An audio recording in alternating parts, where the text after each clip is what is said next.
ఒకప్పుడు ఒక కప్పల గుంపు ప్రయాణిస్తోంది. ఒక అడవిలో ప్రయాణం చేస్తుండగా వాటిలో 2 లోతైన గుంతలో పడిపోయాయి. మిగతా కప్పలన్నీ గుమిగూడాయి. ఆ గుంత చాలా పెద్దదిగా ఉండటం చూసి లోతైనది ఆ 2 కప్పలకు వారు ఇలా చెప్పారు: వాటికి ఇక ఆశ లేదు, వాటి గుంత నుండి దూకలేవు. అయితే 2 కప్పలు వాటిని పట్టించుకోకూడదని నిర్ణయించుకున్నాయి. ఇతరులు చెబుతున్నది అవి లేచి ప్రయత్నించడానికి ముందుకు సాగాయి. ఈ సమయమంతా ఇతర కప్పలు వాటిని ఆపమని చెబుతున్నాయి. ప్రయత్నించినప్పటికీ అది ప్రయోజనం లేకపోయింది. చాలాసార్లు ప్రయత్నించినా ఫలితం లేకపోయింది. 2 కప్పలలో ఒకటి ఏడుపు ఆపింది మరియు అందరి ప్రతిచర్యను విన్నది. గుంత వెలుపల నుండి కప్పలు అతను భావించడం ప్రారంభించాడు: ప్రయత్నించడం వ్యర్థమని, ఇంకేముంది, ఎందుకంటే దానివల్ల ఎటువంటి ప్రయోజనం ఉండదు. కాబట్టి అతను వదులుకోవాలని నిర్ణయించుకున్నాడు మరియు పడిపోయాడు మరియు చనిపోయాడు. కానీ ఇతర కప్ప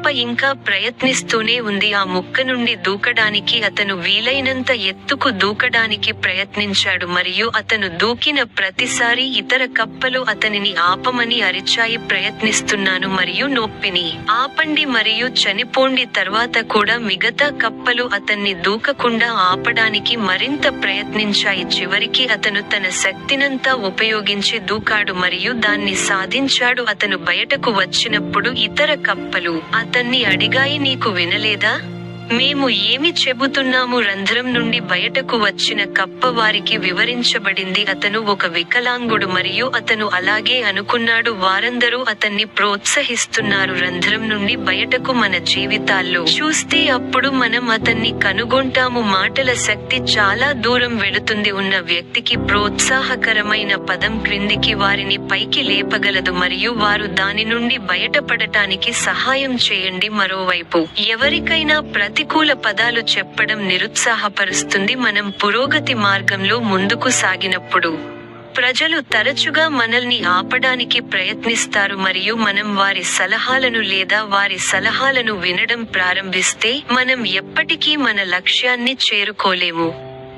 కాబట్టి మీరు మీ జీవితంలో ఒక లక్ష్యాన్ని నిర్దేశించుకుని ఆ లక్ష్యం వైపు వెళ్ళడానికి ప్రయత్నించినప్పుడల్లా ఎప్పుడూ ప్రజల మాట వినకండి. మీరు ఇతరుల సలహాలు లేదా వ్యాఖ్యలను వినడం ప్రారంభిస్తే మీరు మొదటి కప్పలాగా ధైర్యాన్ని కూడా కోల్పోతారు మరియు మీ లక్ష్యాన్ని చేరుకోలేరు. మీరు కనుగొంటారు. కాబట్టి మీరు మీ జీవితంలో పురోగతి సాధించాలనుకుంటే, జీవితంలో మీ లక్ష్యాన్ని చేరుకోవాలనుకుంటే అప్పుడు ఎప్పుడూ ప్రతికూలతను వినకండి. మీ చుట్టూ ఉన్న వ్యక్తుల ఆదేశాలను ఆ ఇతర కప్పలాగా మీ చుట్టూ ఉన్న 2 వ్యక్తుల వైపు లోతుగా తిరగండి మరియు మీ గమ్యాన్ని సాధించడానికి కష్టపడి పనిచేయండి. మీరు దీన్ని చేయగలిగితే మీరు విజయ శిఖరాలకు చేరుకునే రోజు ఎంతో దూరంలో లేదు.